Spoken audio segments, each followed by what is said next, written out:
Ooh, all right. Hey guys, sorry we had to do that. Instagram still cuts you off after 30 minutes, so we had to come back. But this is a great conversation with Alzo. I thank everyone who has joined and was joining. Thank y'all for the conversation. We will be back soon as Alzo calls it up. He's right here. So let me add him in. Okay, let's see. And there we go. But Hello. hey, Hello again. hey, this how you know who your riders are, the ones who come back and That comes join after the joint back. got cut off. That's true. I was like, hopefully everyone will come back. So how is it with the way you pitch stories? Are the stories that you cover, are you pitching them the concepts and everything? How does that process work? What's up, Quincy? Hey, thanks for joining. The process of pitching.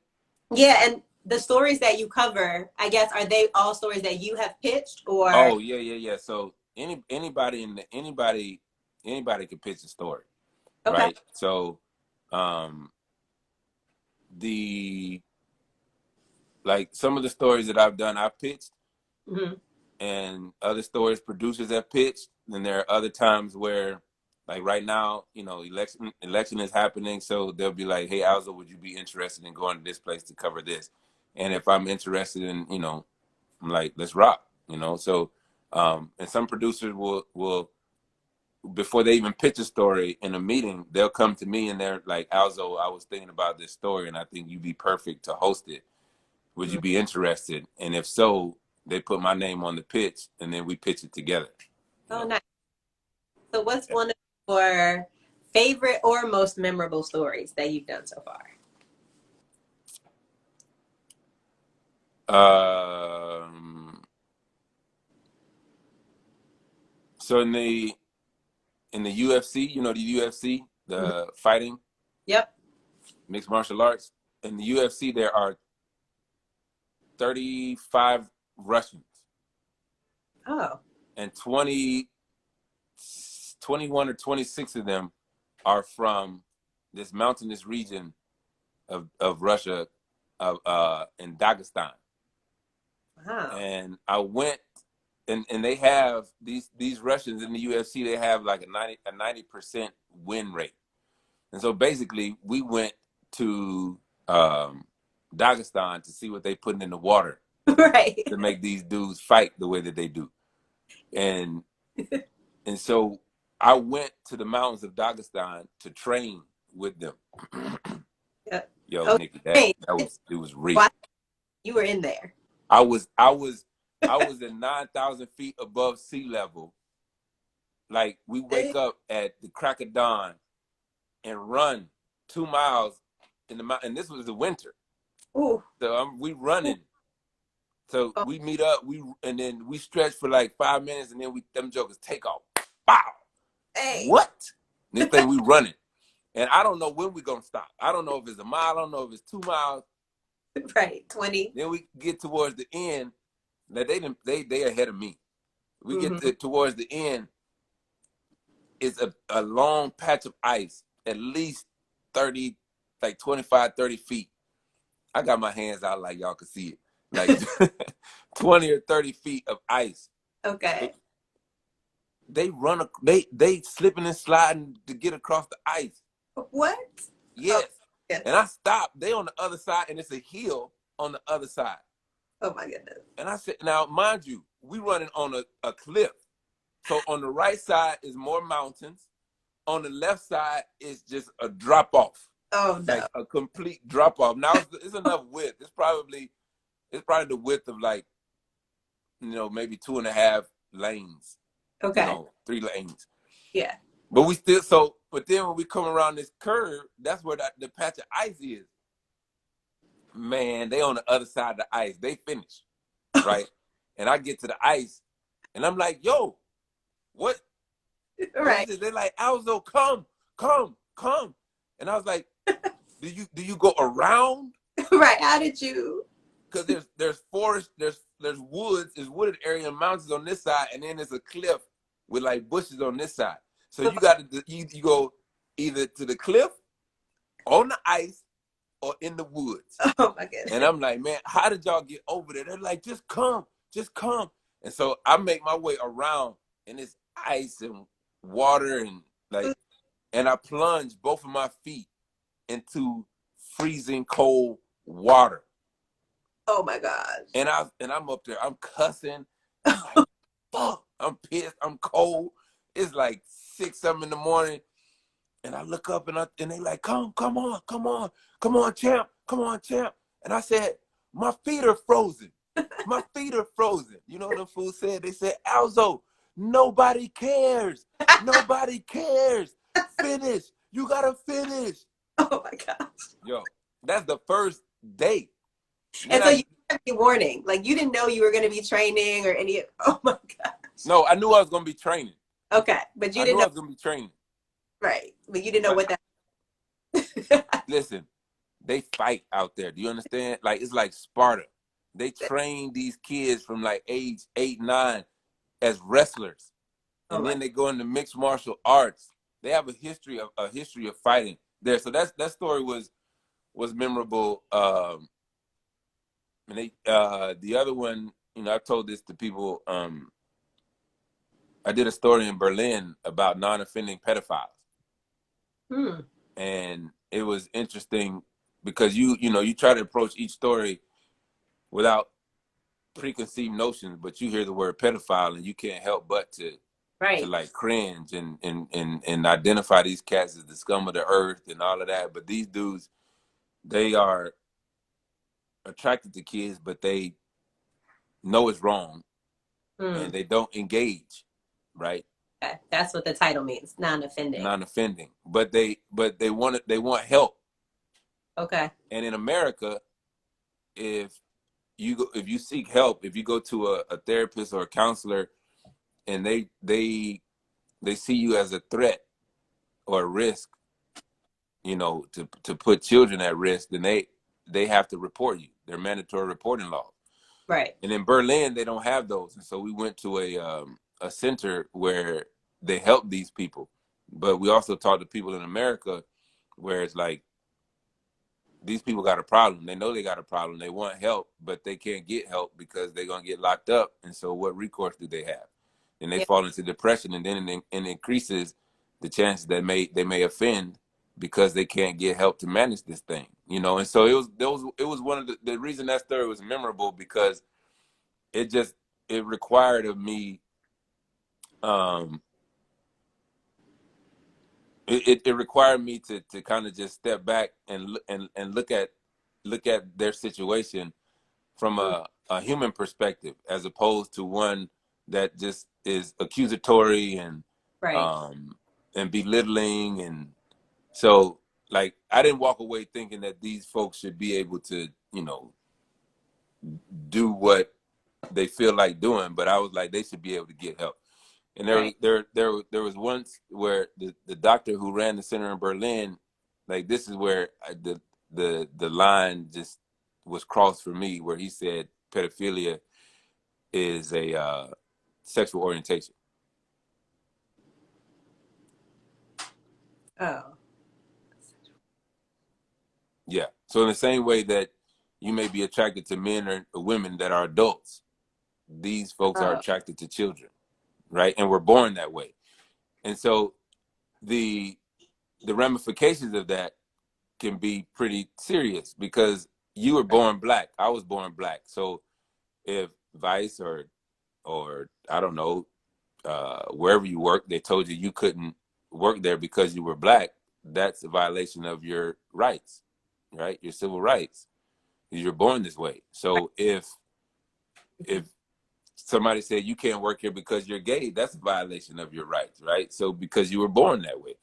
Now, these dudes are like, I was born this way, so you discriminating against me because of this situation, right? And so for them, if they want to work at a preschool or a middle school, and they're told that they can't because they're a pedophile, it's like, hold on, this is my orientation. I'm not going to offend these kids, but you can't tell me that I can't work here. That's a violation of my civil rights. Ooh, that's a lot. That's a lot. Shout out to Marianne. That's my homegirl, Marianne. she joined. Listen, Marianne, talking about comedy, Yeah. she's instrumental in my comedy career because she's a dope comedy booker, like folks that book comics at, you know, for different shows and different gigs, and she was the booker at this dope show in Brooklyn that like very popular show, standing room only, every Monday night. On a Monday night, standing room only. In the winter too, many times. And she didn't really know me. She gave me a shot to do comedy on that stage, and ever since then we've been homies. Oh, that's dope. Yeah. What's up, Marianne? Thanks for joining. That's dope. So wait, talking about your stand-up. So you said you just decided that one day that you were like, I'm gonna try stand-up. And well, I was in college when I did stand-up at first. Oh, you were in college at first. I was at Prairie View. I was like 17, 18. Okay. And my homies are like, bruh, you know your homies be gassing you up. Bruh, you funny. You funny, right? Right. You real funny. You should get on stage and tell jokes. And so I was in Houston, and I went to this comedy club called Just Joking. Okay. And they had Apollo night. And so at Apollo night, you get up there, tell jokes, you could do poems, you could sing, you could dance. You know how Apollo is, a talent show. And I got the courage to go do it, but I didn't tell anyone. I didn't tell any of my friends, because I was like, if I bomb and get booed, no one will know. Yes. Right?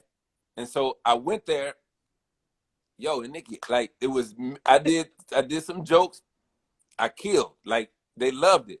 But then there was also this dude who had, like, he was big, he's dark-skinned, bald head. You know, that was in style back in the 90s, right?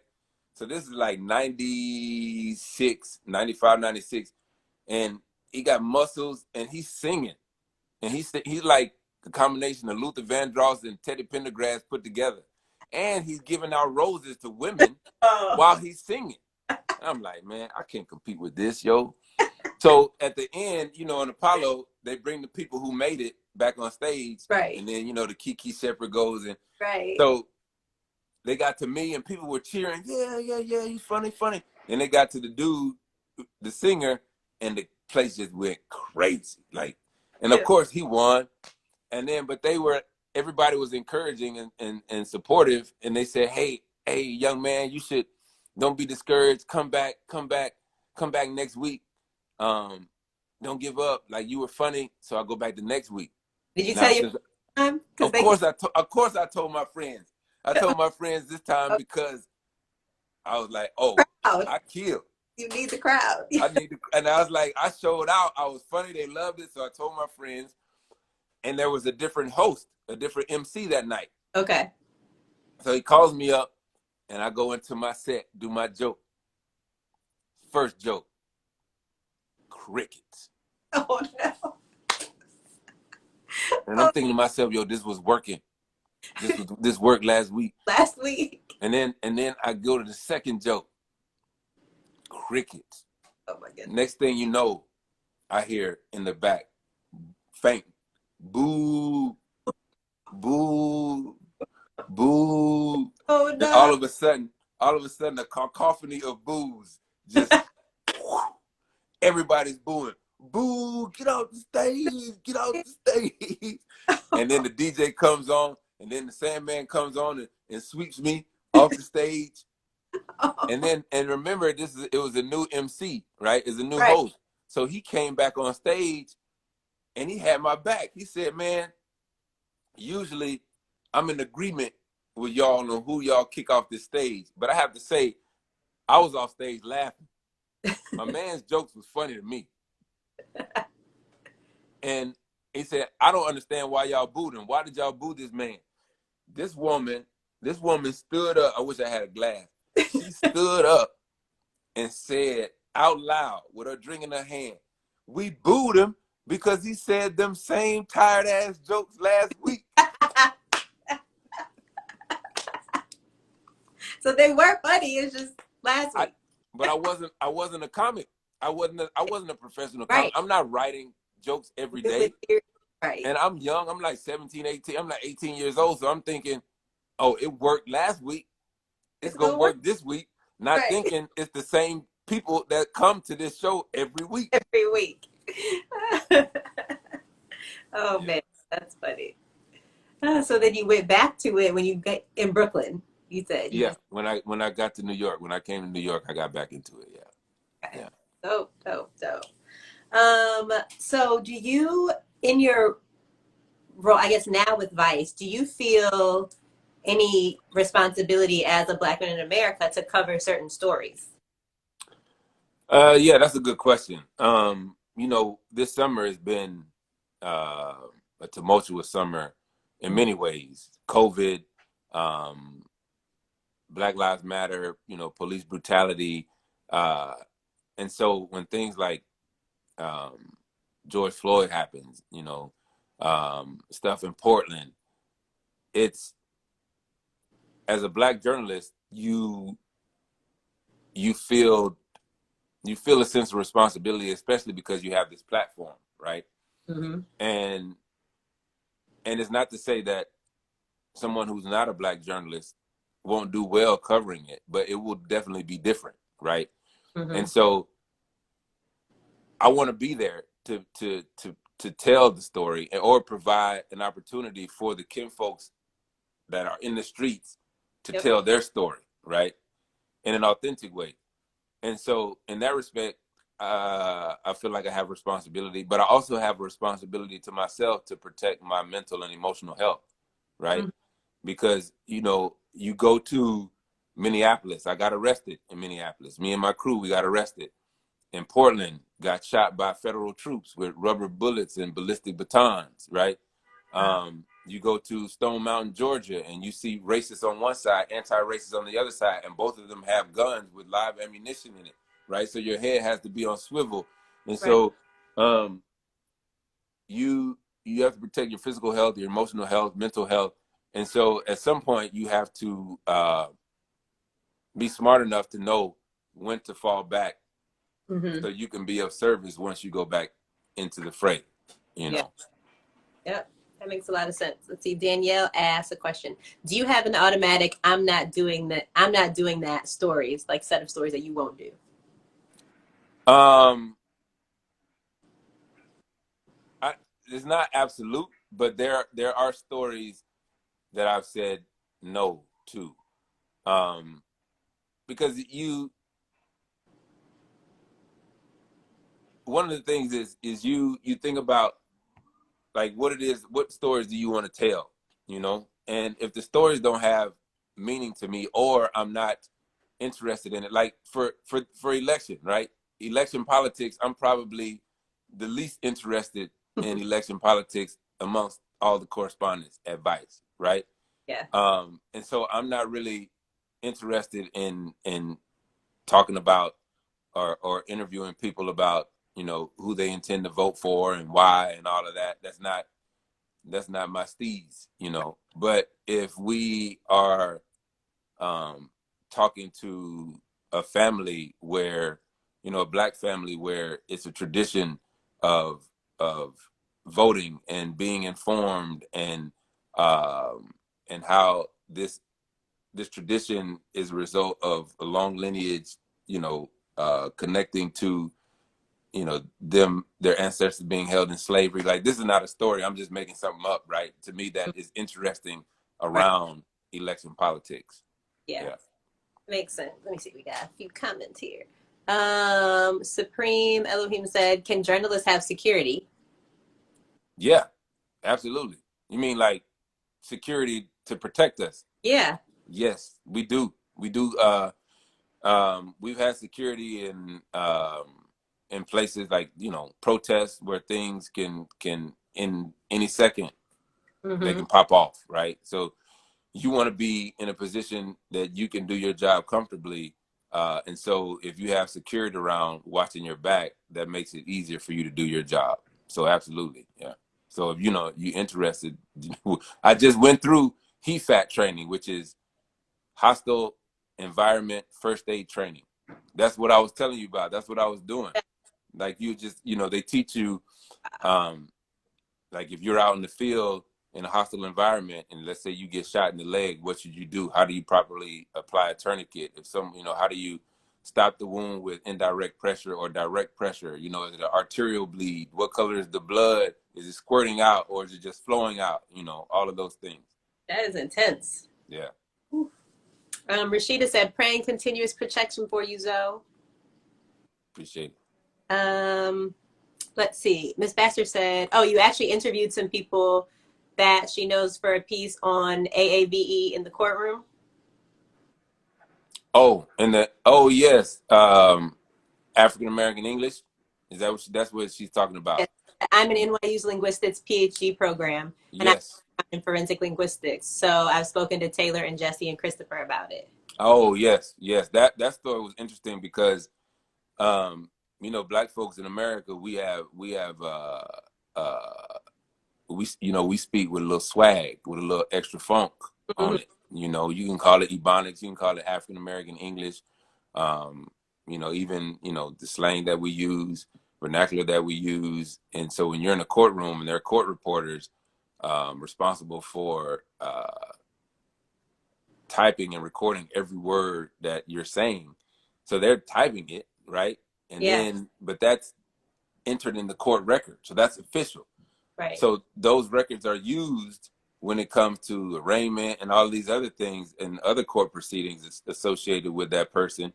And so, if you don't understand the language, it could be misunderstood and used against you.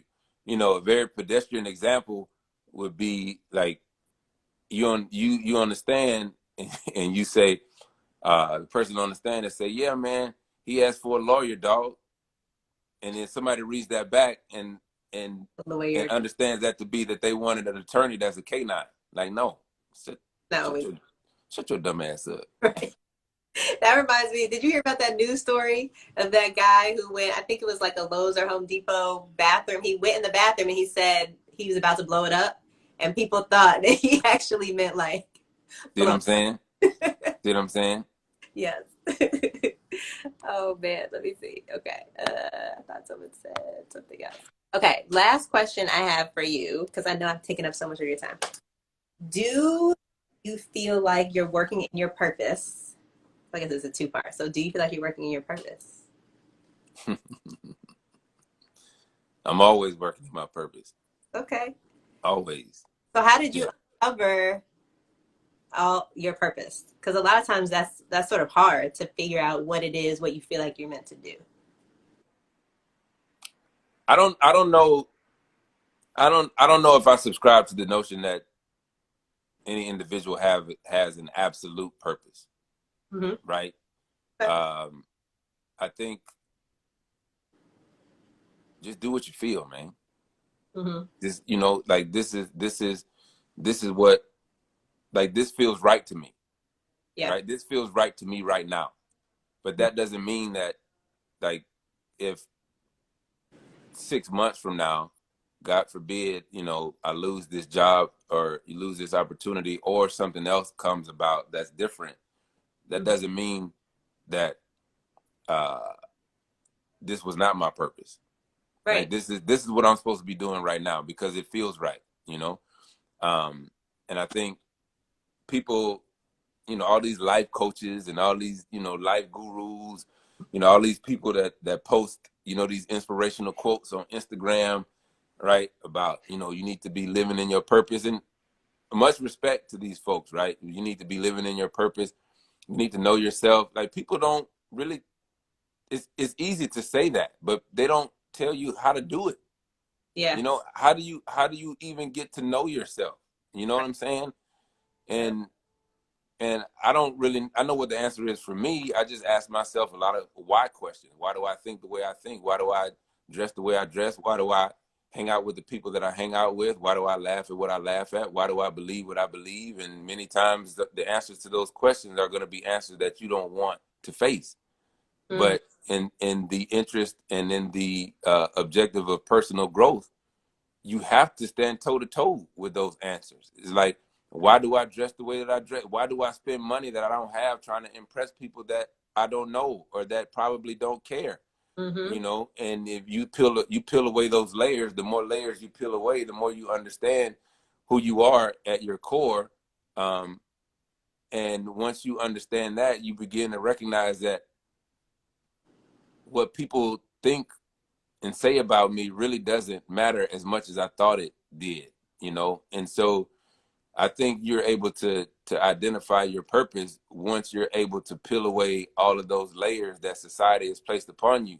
You know, it's like, ah man, I'm in my late 30s, I'm in my early 40s, I ain't got a wife, I ain't got a husband, I ain't got kids. Oh man, I'm so worried about this. I'm looking on Instagram, I see all of these people doing the things that I want to do, and it seems like they so far ahead of me, and I'm so stressed, and man, come on. Like, we've we've we've we've we've grown up in pushing the goalpost, right? Like, and I remember in middle school, in elementary school, they're like, oh, when you get to middle school, it's gonna be different.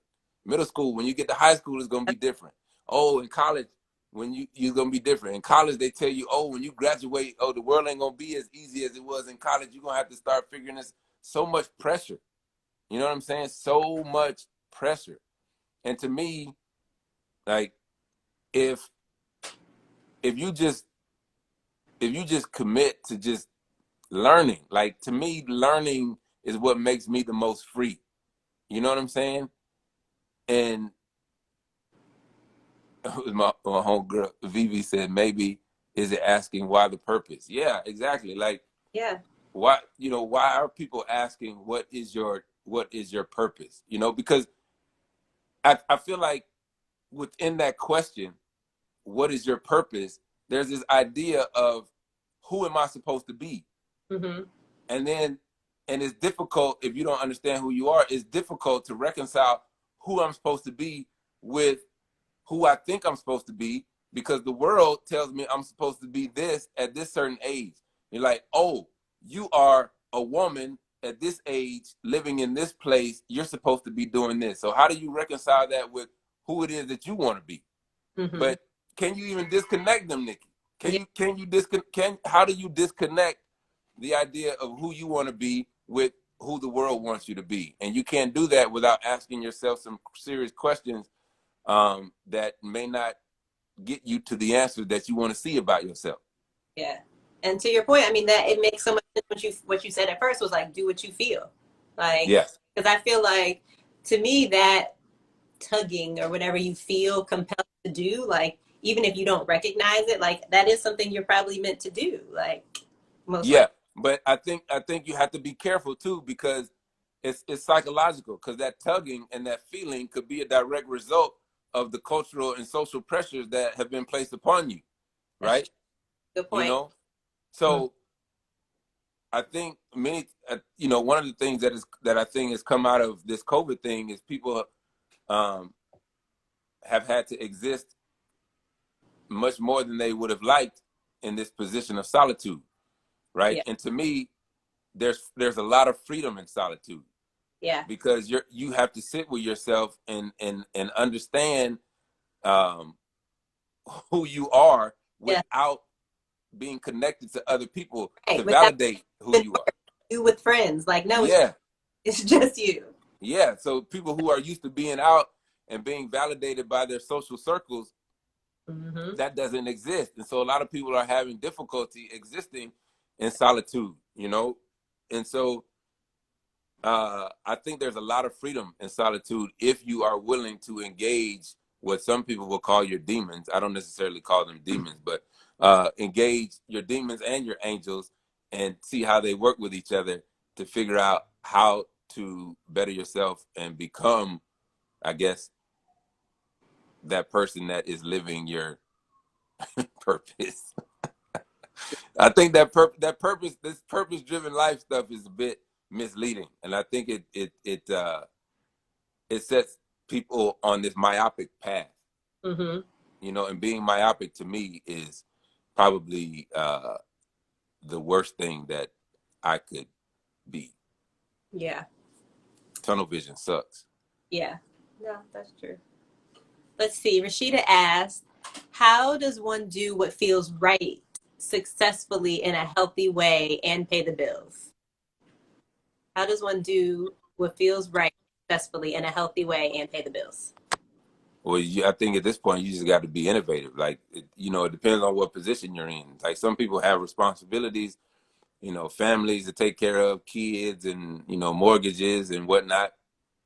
But I still don't think that's an excuse for you not to feel as free as you can doing the things that you want to do. Like for me, I know how to be broke. Mm-hmm. It was when I had money that I had to figure out what to do with it. Yeah. You know what I'm saying? And so if it's a matter of like it to me, hell is being in a job where I'm not learning, being in a relationship where I'm not learning, being at any place where I'm just stagnant, because to me, stagnation means you are hustling backwards and moving in reverse, right? So with indifference to salary and paying the bills, if you are in a position in your life, whether it be your job, friendships, romantic relationships, where you're not being fed and you're not learning and you're not growing, you got to get up out of there, even if it means you eating peanut butter jelly sandwiches and ramen noodles. Because to me, nothing is worth giving up on your intellectual, emotional, and mental health. Mm-hmm. That's real. So many people are agreeing with you, by the way. So many people. So yeah, that's right. I agree. Like I'll be broke and eating PB and J's as long as I'm continuing to learn and to grow. And what you will find is the more you understand. To me, let me not speak about other people. What I found for myself, the more I learn about who I am, the more creative I can be about what I'm able to do. Okay. You know what I'm saying? Like if you think of innovation, right? You think of innovation, you think of like how long did suitcases exist without a wheel? Yeah.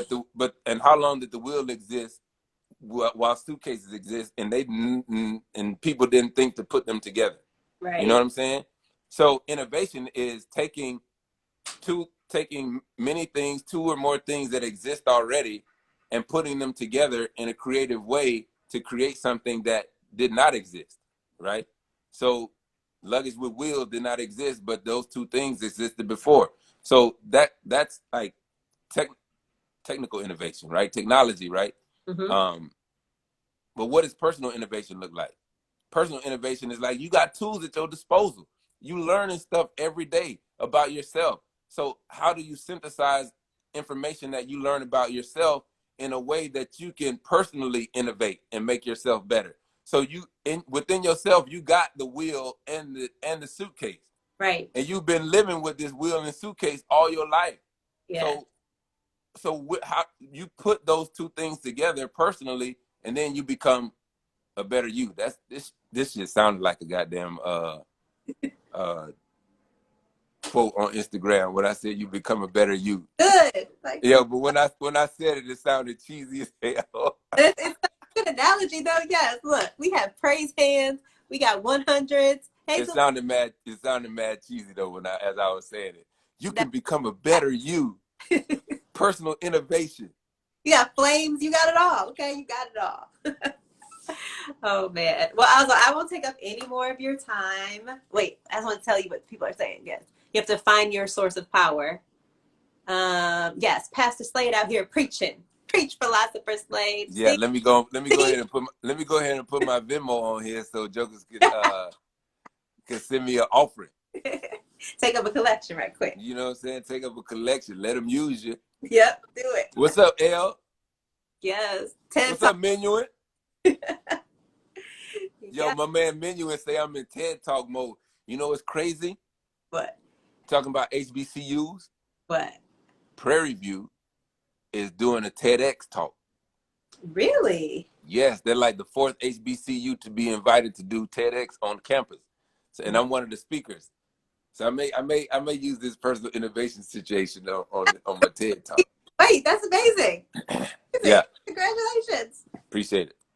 That's dope, dope, dope. Well, thank you so much for sharing your story and your journey and all of that. I really appreciate your time a lot.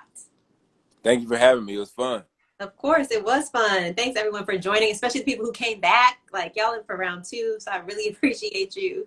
Yes, congrats. See, you're doing very dope things. So I just appreciate getting a little bit of your time today. What's that boy's OnlyFans? I do not have an OnlyFans. No OnlyFans here. No, it's not your thing. You sure? No. Mm-mm.